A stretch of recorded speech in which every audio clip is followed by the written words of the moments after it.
It took me years to find the courage to tell this. That night, the hospital was too quiet. The kind of silence that feels heavy in the air. I was walking down the corridor, holding a syringe, trying to ignore a strange feeling that had been following me since the beginning of my shift. The patient in room 12 was laughing again, laughing as if she were talking to someone. But there was one detail that was impossible to ignore. She was completely alone. When I approached the door, I stopped for a few seconds just listening. Her voice was low, almost a whisper, as if she were confiding something to someone very close. Then I heard the sentence that made my stomach drop. Today, the youngest one here is going to die. Achi, that moment I thought it was just the delirium of a sick old woman. I just didn't imagine that, hours later, I would discover she wasn't delirious. I remember that time perfectly. I had just finished nursing school and started working at a public hospital in a small countryside town in Minas Gerais. It was the kind of simple hospital with long corridors, cold lighting, and that constant smell of alcohol and disinfectant that never completely disappears. Anyone who has worked in a hospital knows what the first months are like. You're still learning everything, trying not to make mistakes, trying to get used to the long shifts, and especially the nights. I almost always worked the night shift. I would enter the hospital at the beginning of the night and often only leave the next day when the sun was already rising. It was during one of those silent shifts that I met the patient I could never forget. She was a woman of about 65 years old. Her name was Dona Célia. She had been admitted by her own daughter because of a serious liver problem. From what the doctors commented among themselves, the disease was already advanced because she had spent years refusing treatment. The first time I entered her room, I did what I always did with any new patient. I knocked on the door slowly on myself. "Good evening, Dona Célia. My name is Roberto. I am the nurse for the..." She was sitting on the bed when she lifted her eyes to look at me. Something caused me immediate discomfort. It was her gaze. It wasn't just fatigue or pain. It was anger. A harsh, almost hostile expression, as if she had taken a dislike to me the moment she saw me. I had never experienced that with any patient. Even so, I remained polite. I explained that I would monitor her medication and check her vital signs during the night. She barely responded. She just kept staring at me. And the more I observed, the more something bothered me. Despite being just over 60, she looked much older. Her hair was almost entirely white and poorly kept, spread messily over her head.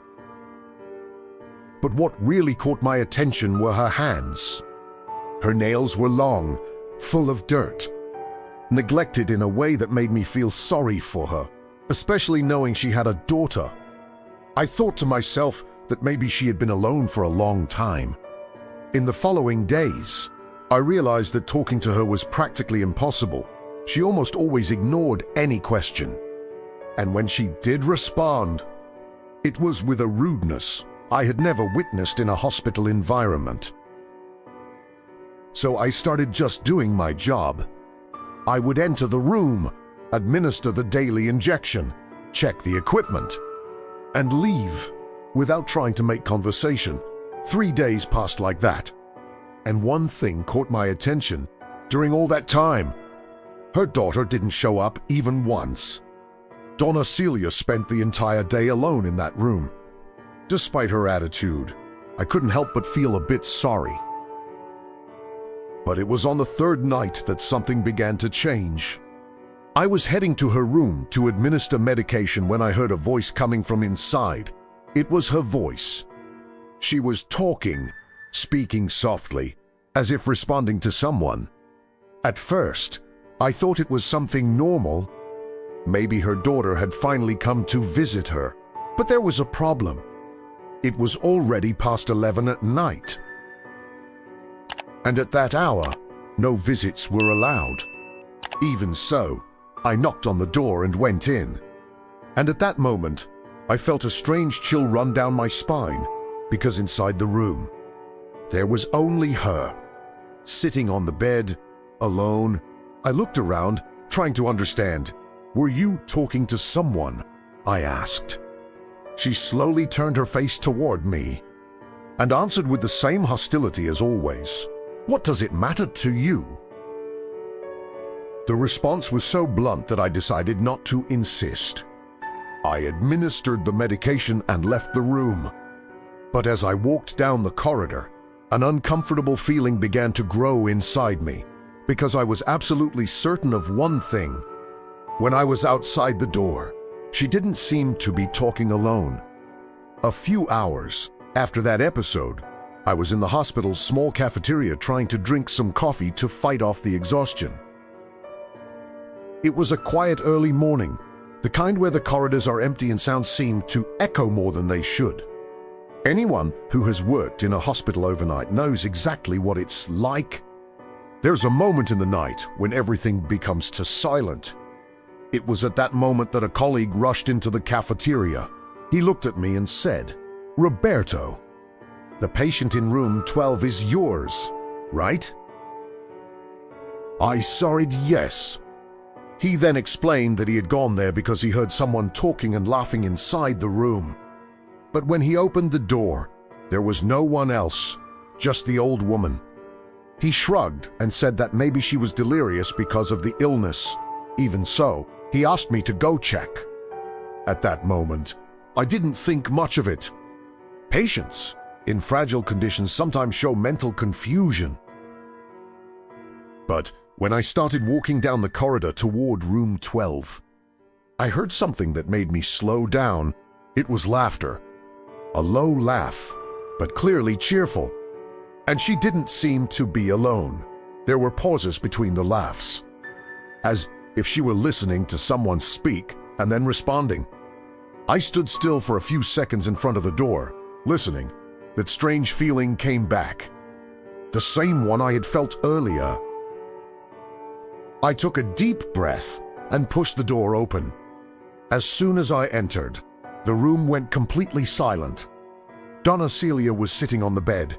Her face slowly turned toward me, and that expression returned, the expression of anger, as if I had interrupted something she didn't want interrupted. I looked around. The room was empty. "Are you all right?" I asked. "Noise." I went to the equipment and started checking the vital signs. Everything seemed normal. Nothing indicated delirium, fever, or any neurological change. Even so, I had to ask, "Dona Célia, who were you talking to?" She looked at me for a few seconds, then answered with a calmness that made me uncomfortable. "Today, the youngest patient here is going to die." I stopped what I was doing. "What?" She kept looking directly at me. "Then go do your job and leave me alone." There was something in the way she said that. It wasn't delirium. It didn't seem like mental confusion. It was certainty. I asked why she was saying that, but she just turned her face to the wall and started laughing, quietly. A dry laugh, mocking. I left the room trying to ignore it. Hospitals are places where people die. It was inevitable. Even so, that sentence kept echoing in my head for the rest of the night. The next night, when I arrived for my shift, I found a colleague from university crying at the reception. I approached, concerned. I asked what had happened. She could barely speak. It was her first shift where a patient had died, and it wasn't just any patient. It was a baby, only a few months old. He was in the incubator and didn't survive. When I heard that, I felt something cold run down my spine. I immediately remembered the sentence I had heard the night before. "Today, the youngest patient here is going to die." It was a coincidence. It had to be. Even so, at that moment, I began to feel something that had never existed inside me before. Fear. That night, I no longer wanted to enter her room. But it was part of my job. When I finally opened the door, I noticed something different. Dona Célia didn't have redemption anymore. She was smiling. A thin, crooked smile, as if she knew exactly what was going through my mind, as if she was enjoying it. And throughout the entire early morning, it was possible to hear the same thing again, the conversation, the laughter. Always when someone passed through the corridor. Always when it seemed like there was someone else inside the room. At one of those moments, while I was walking down the corridor, I made a decision that today I wish I hadn't made. It sounded like she was talking to someone again. So I slowly approached the door. I pressed my ear against the wood. I tried to listen to what she was saying. There was a whisper, a low conversation. But at the exact moment my ear touched the door, the silence became absolute, as if she knew I was there. I stood still. My heart started beating faster, and before I could step away, bang! Something hit the door with brutal force. The impact was so strong that the door shook against me. I screamed in fright and immediately heard from the other side laughter, the loudest laugh I had ever heard from that woman. I opened the door right away. What was that? She was sitting on the bed, laughing. "What did you throw at the door?" I asked, irritated. "I didn't throw anything," she replied calmly. "Then who did?" She kept smiling and said something that made my blood run cold. "My friend did me the favor of knocking for me." I felt a tightness in my chest. "What friend?" She answered as if it were the most natural thing in the world. "Satan." At that moment, I couldn't say anything. The name she said echoed inside my head as if the entire room were repeating it. Satan. I didn't wait for any further explanation. I left the room, almost running. My hands were trembling in a way I had never felt before. My heart felt like it was about to burst out of my throat. I walked down the corridor trying to catch my breath, but the feeling of fear only grew. Anyone who has gone through a scare like that knows how hard it is to return to normal. We try to rationalize it. We try to tell ourselves it was just a disturbed old woman saying absurd things. But that night, something inside me said there was more to it. When I found my colleagues on duty, I told them everything that had happened.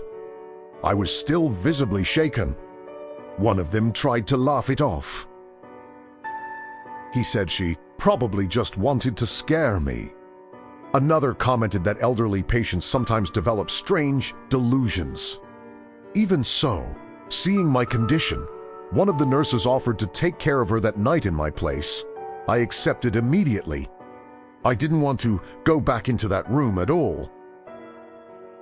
I spent the rest of the shift avoiding even walking down the corridor where room 12 was. Even so, from time to time, it was still possible to hear something coming from there. That laughter low, dragged, as if she were always talking to someone. The next night, when I returned to the hospital, a colleague called me at the reception. She said the patient's daughter was there and had asked to speak with me before leaving. I approached. The woman looked completely different from her mother. She was polite, calm, and had a kind expression. I introduced myself and explained that I was the nurse who had been following her mother's case during the nights. I took a deep breath. Then I told her everything. I spoke about the conversations in the room, about the laughter, about the door, and also about the sentence she had said, the prediction of the baby's death. The entire time, the daughter listened in silence, without seeming surprised. When I finished, she sighed. "I'm very sorry for my mother's behavior. I expected her to show indignation or concern, but instead, She said something that sent a chill down my spine. I brought my mother here against her will. I asked why. Because she doesn't believe in medicine. She paused before continuing. She is a witch. I looked at her, not knowing what to say. My mother has always made strange remedies, herbs, potions, things like that. People from the region pay her to perform treatments. She lowered her eyes before continuing. But when I saw how she was because of the liver disease, I had no choice. I tricked her and brought her to the hospital. Achi, that moment many things started to make sense in my head.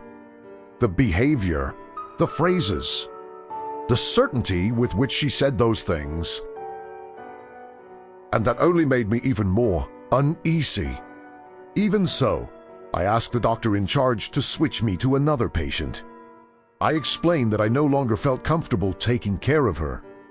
But he didn't agree. He said I needed to maintain professionalism. Then came the last night. The worst of all, I entered the room as I always did. Without saying a word, I prepared the injection and started checking the equipment. Dona Célia watched me in silence. The room was too quiet until suddenly she spoke.